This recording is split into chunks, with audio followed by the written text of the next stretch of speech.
প্রায় আধমরা শরীর ততক্ষণে যেন মৃত্যুর অপেক্ষায়। এরপরও 15 বছরের শিশুটির উপর নিষ্ঠুর নির্যাতন থামছেই না। পানি খেতে চাইলে এক পর্যায়ে হাত পা বাঁধা অবস্থাতেই ফেলে দেয়া হয় নদীর পানিতে।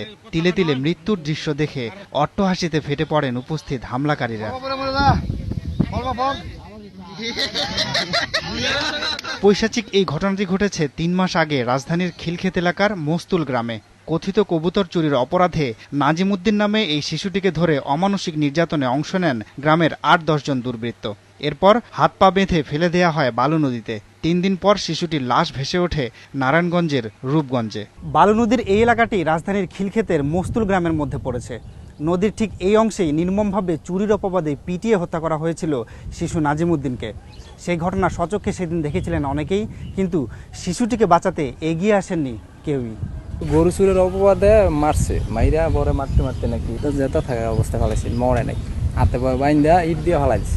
গরু চুরি করতেছে, কবুতর চুরি করতেছে, তারপরে মানে এই আর কি ঘটনা আর কি। সে যতই অপরাধ হয়ে তো উচিত না পিঠে মারাটা, উচিত কি এটা পিঠে মারে ফেলে দেওয়া, আইন আছে, আইন তুলতে পারে। নাখালপাড়ায় শিশুটির বাবা মা জানান 12ই এপ্রিল এক বন্ধুর সাথে বাড়ির বাইরে যাওয়ার পর আর খোঁজ মিলছিল না সন্তানের। 17ই এপ্রিল তারা লাশের খবর পান।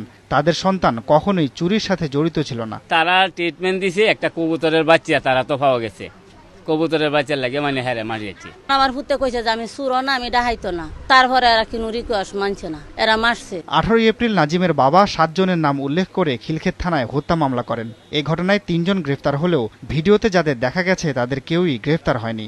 এরা ধরা পড়ে নাই, এরা তো ফলানো আছে, এরা কেউ বিলা আছে বরিশাল, কেউ আছে খুলনা, এমন সিআইডিরা বলে। এদিকে মামলার অগ্রগতি জানতে চাইলে খিলক্ষেত থানা থেকে জানানো হয় মামলাটি সিআইডিতে হস্তান্তর করা হয়েছে। তবে সিআইডির আনুষ্ঠানিক বক্তব্য পাওয়া না গেলেও সংশ্লিষ্ট কর্মকর্তা জানান মূল অপরাধীদের শনাক্ত করা হয়েছে। এখন তাদের ধরতে অভিযান চালানো হচ্ছে। তাফসির বাবু, সময় সংবাদ, ঢাকা।